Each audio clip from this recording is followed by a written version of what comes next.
Tingnan natin kung paano magalit itong si Chis Escudero, ha. Oh. Pasok. Pinag-isipan, hindi ito pinaghandaan at hindi tinanong man lang o pinakinggan yung sektor mismo ng PUV bago ito pinatupad sa nakaraang administrasyon. Okay. Sa madaling salita, binraso lamang naman po ito eh. Nung ako'y gobernador, Yun. Nakuha mo, Senador Chis Escudero. Ibalitabay ka talaga, Kiratsky. ano na naman ba kamote? Nakuha mo, Senador Chis Escudero. Nakuha mo yung punto. Talagang binali, brenaso. Walang pakialam sa mga tatamaan. Ang gusto nila ay kumita ng salapi. Diba? Yun lang ang gusto nila, mga kababayan. Wala silang pakialam kung saan kukuha yung tao, kung paano mababayaran yung ganyang kalaking halaga na 2.4 million. Tapos, ang masakit pa dito, mga kababayan, ayon dito kay Senador Chis Escudero, Senate President, ay malayo na po ang 6 na buwan, nasisira po pala ito. Opo. Ang bilis po pala nito masira. Biruin mo, ha. Mabilis siya masira. Tapos, ang halaga, 2.4 million. Jesus Maria Josep Santa Barbara Bendita. Ano nangyari? Talaga naman itong mga nasa gobyerno dati ni Digong, di mo talaga maintindihan talaga kung saan sila kumukuha ng tigas na mukha. Diba? Mabuti na lang may mga senador tayo ngayon matitino. Ha? Hindi katulad ng nakaraan na matitino rin naman. Diba? Ay nako, tuloy natin. Sino ba yung mga nagko-comment dyan? Ibasura na yan. Modernisasyon. Kasama na rin si Ngaga. Ayaw ko sa'yo. Salamat, Grand Popis TV, ha. Okay, tuloy. sa madaling salita, binraso lamang naman po ito eh. Nung ako'y gobernador, pinatupad to. Noong mga panahon yun, 2019 to 2022. Tinutulan ko po ito. Hindi ko pinapasok ang DOTR sa modernization nila sa aming lalawigan ng Sorsogon. At nung pinapuntahan ako ng USEC ng DOTR nung panahon yun na gobernador ako, ang tinuro ko ay yung panahon yun, Mayor Sara Duterte na anak ni Pangulong Duterte na nagsabi na hindi raw niya yung papayagan sa Davao. Beroy mo? Sabi ko, Beroy mo naman ha, malinaw na mismong anak ng dating presidente ayaw dito sa modernization na pupugak-pugak, mga kababayan. Ha? Pero itinuloy pa rin ng kanyang ama na si PRRD. Bakit itinuloy kahit ayaw ng mga lungsod tulad ng Bicol, tulad ng Davao? Bakit pa rin itinuloy, mga kababayan? Kasi nga, tama itong mga nagrarally. Tama po itong mga grupo na to na talagang gusto lang nila kumita talaga. Yeah. Wala talaga silang pakialam kung ano pa ang mangyari. Gusto lang talaga nila kumita. Yan tanong dyan, magkano ang usapan? Di ba? Yun lang. Kasi kung may malasakit itong si dating Pangulong Duterte, hindi niya dapat to papayagan dahil ultimo mismo ang kanyang anak totol dito. Diba? Totol na totol po dito si BP Inday Sara na ngayon ay nasa Germany. Di po ba, mga kababayan? Habang nagliliwaliw ang ating Vice Presidente sa Germany ngayon, malinaw po, mga kababayan, na dati nung siya ay mayor, ay tutol po siya dito sa Jeepney Modernization Program ng kanyang ama dati na si Pangulong Duterte. Diba? Bakit pinipilit ito? At ngayon, gusto nilang ipilit ng ipilit para masisi ang admin Marcos, mga kababayan. Diba? Lumitaw po ang katotohanan na yan po talaga ang pakay nila. Okay? Kaya lang, hindi po yan uobra yung mga plano nyo. Kasi po, nandyan na po yung mga senador na magagaling. Diba? Mahuhusay mag-isip. Iniisip yung mga mamamayan, yung kinabukasan nila. Kung saan nila kukunin yung ganyang kalaking pira. Diba? Mabuti na lang nanalo itong mga taong ito, itong mga senador na to. Dahil kung natalo po ito, nako, tuloy-tuloy ang kanilang ligaya hanggang sa magawa nilang kanilang gusto para tuluyan masira ang ating Presidenteng Bongbong Marcos, mga kababayan. Diba? Yun po talaga palang plano nila, mga kababayan. Pero ngayon, mabuti naharang ito, di ba? Mabuti na lang naharang po ito ng mga senador natin. Kaya sinuspindi po ito, mga kababayan. Kaya salamat dito sa mga senador natin. Itong Chairman Senador Rapi Tulfo, mabuhay ka, sir. At si Senate President Chis Escudero, mabuhay ka. Opo, at saka sa kampon ng mga senador dyan na ayaw dito sa modernization tulad ni Crespo. Sino pa yung mga natatandaan ko na magsalita dyan? Tulad ni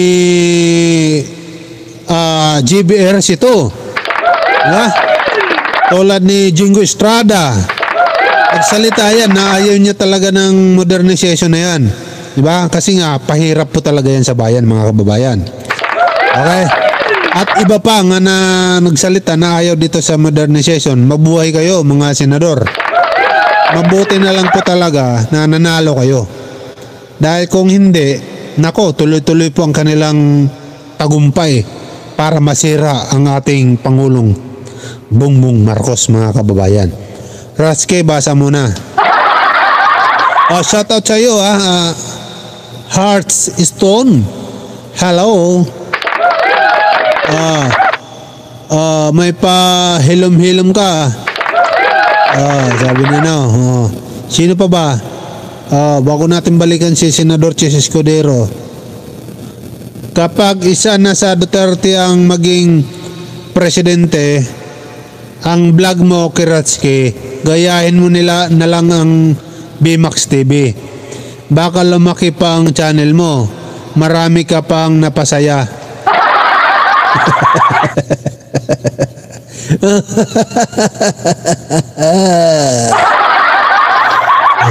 Sige, pag-isipan natin, nakamuti yan, ha? Pag-isipan natin. Okay, pag-isipan natin yan ang sinasabi mo. Magandang suggest mo, ha? Sige. Susugurin ko si BMAX sa kanilang probinsya. Tuloy natin to. Wow. Sabi ko, kumbinsihin niyo muna yung anak bago kayo magpunta sa akin. Kasi kahit si then Mayor, now Vice President Sara, ay tutol po dito nung siya'y Mayor. Parang pagtutol ko nung gobernador ako. Huwag na natin ulit-ulitin. 2.5 million yung pinakamura. Lahat ngayon sila na. Puro gawang China at gawang Russia. Ba't hindi tinutukan at binigyan ng pansin yung mga gawang Pilipino mismo? Nakalikha pa ng trabaho at hindi pa nabura yung kultura, tradisyon at kasaysayan na nasa likod ng ating PUV. Yung mga kwadradong parang minibus na binibenta ng DOTR sa nagdaang administrasyon, hanggang ngayon, sa totoo lang, walang kaamor-amor sa akin eh. At sa totoo lang din, kasaysayan din namin, ginamit ng kooperatiba, Mr. Chairman, gumastos ng humigit kumulang 300 milyon yung isang kooperatiba namin sa Sorsogon, sumugal. Sa mahigit kumulang 40 yata o 50 minibus na binili nila, mga 8 na lang ang tumatakbo ngayon. Sus Marusip.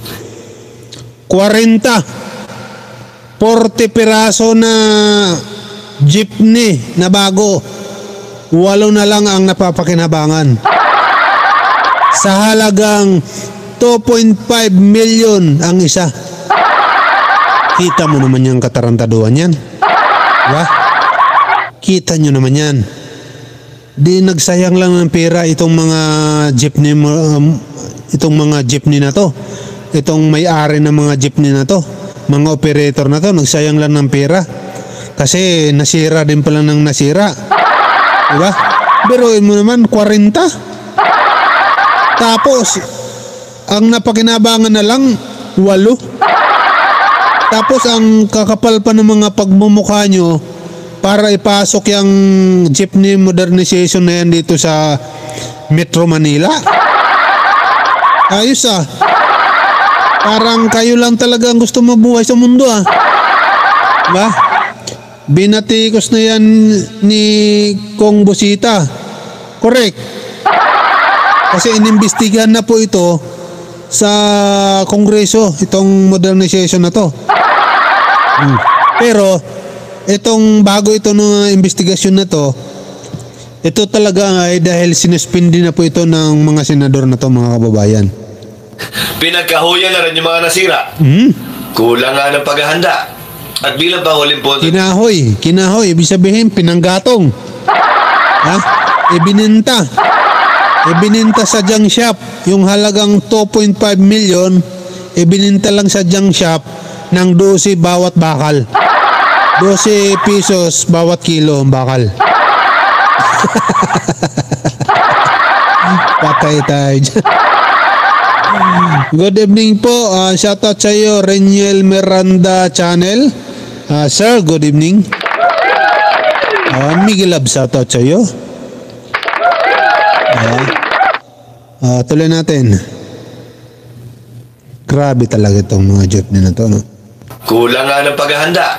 At bilang panghuling punto, Mr. Chairman, sa halagang 2.5 million kada isa, saan naman kukuha ng pambayad nun yung operator o yung driver? Correct. Kahit anong computation ang gawin ninyo para mabayaran yung buwan ng hulog sa isang PUV na 2.53 million ang halaga, kahit maganda ko ba yung driver, kulang po ang 24 na oras na pamamasada para mabayaran yon na may kita pa rin yung operator at yung driver.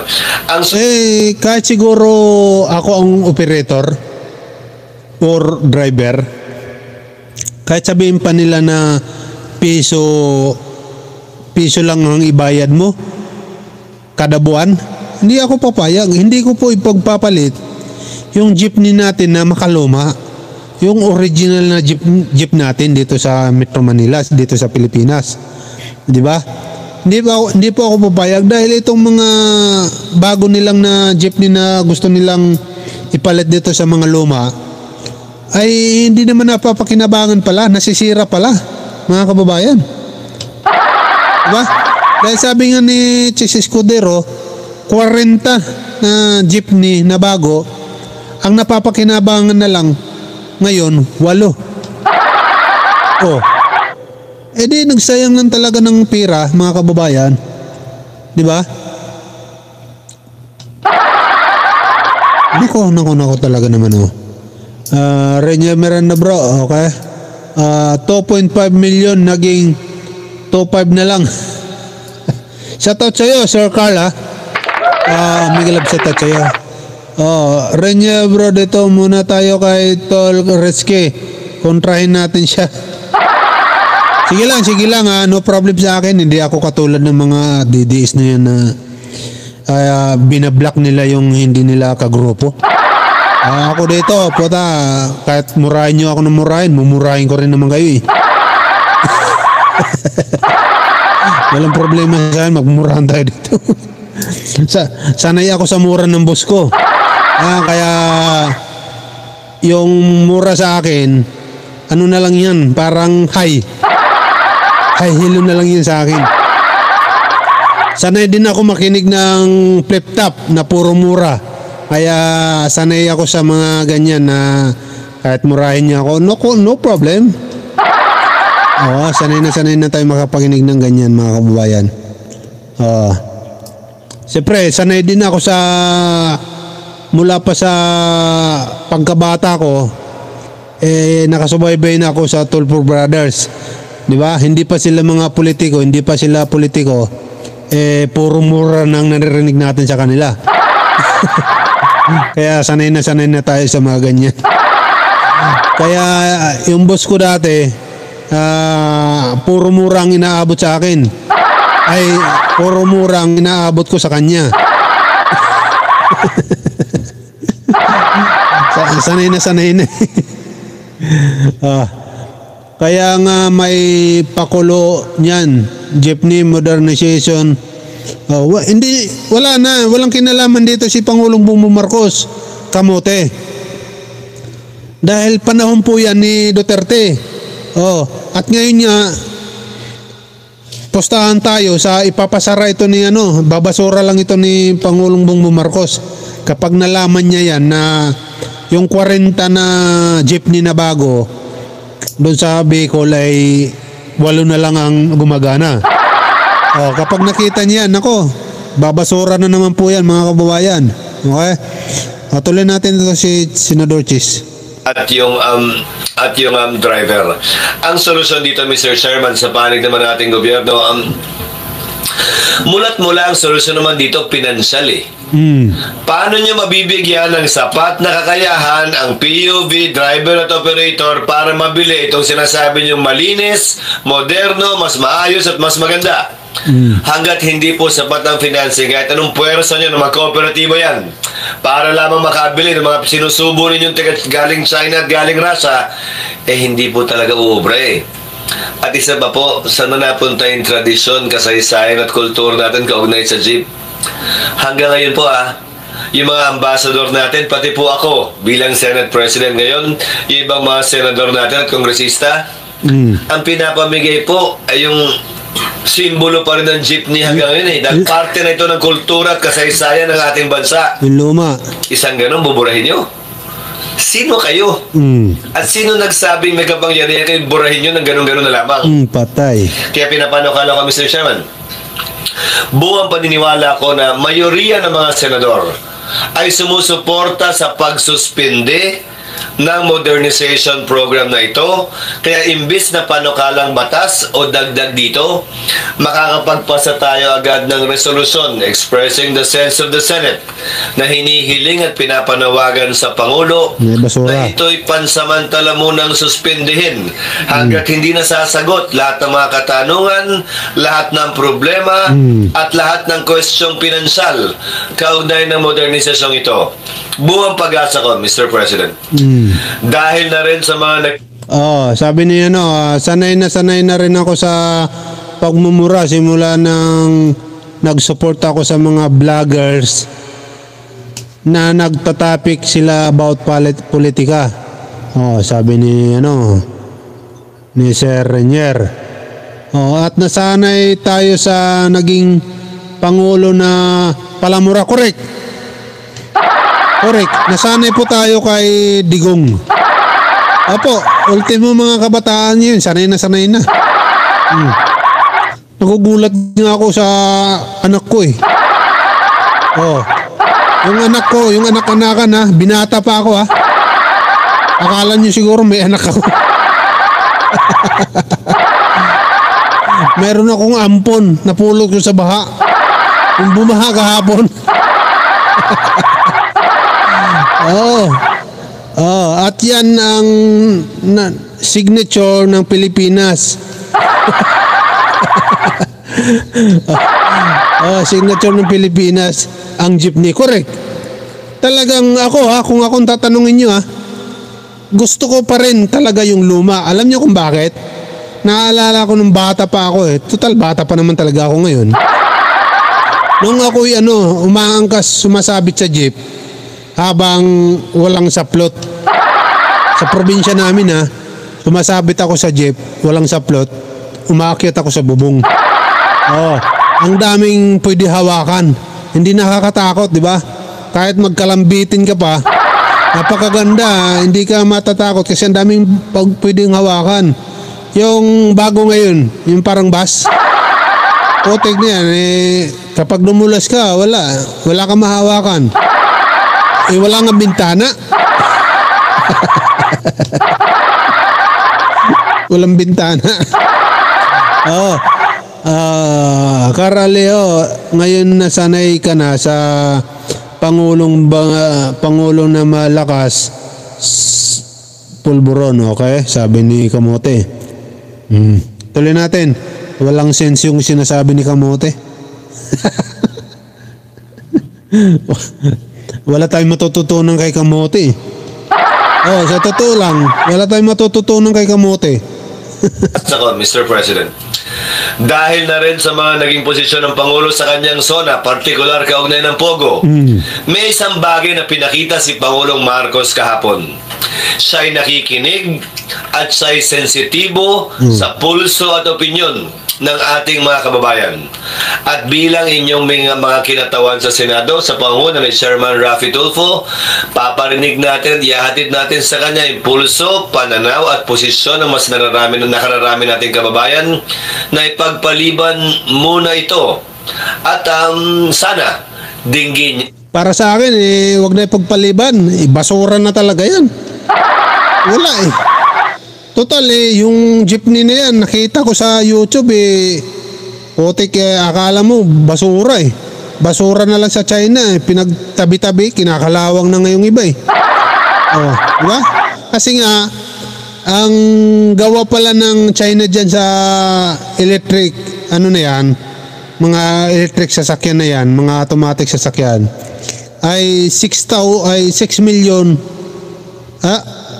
buwan?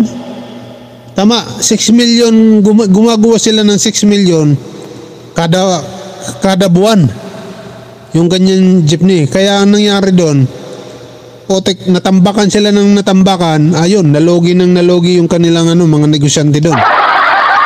Kasi nga, biruin mo naman, ganun karami. Tapos ngayon, ibibinta nila sa atin, mga kababayan. Dadalhin nila dito ang kanilang basura. Tapos ibibinta ng malaki. Ayun, tubong lugaw sila, mga kababayan.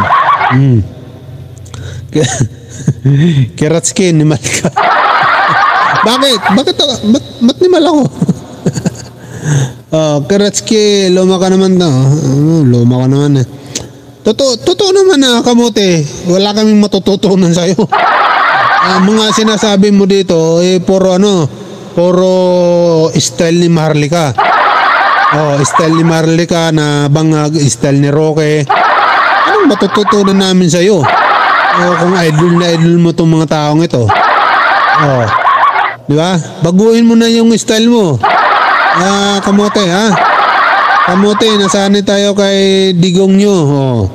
Na addict sa marijuana at nagmumulis siya ng katulong sabay salsa sa banyo 2 times a day. Ang tindi ng phone mo. Sana hindi mo minana. Minana ito ni Kamote. Siyempre hindi naman naaamin yan, pero sa totoo lang minana niya yan.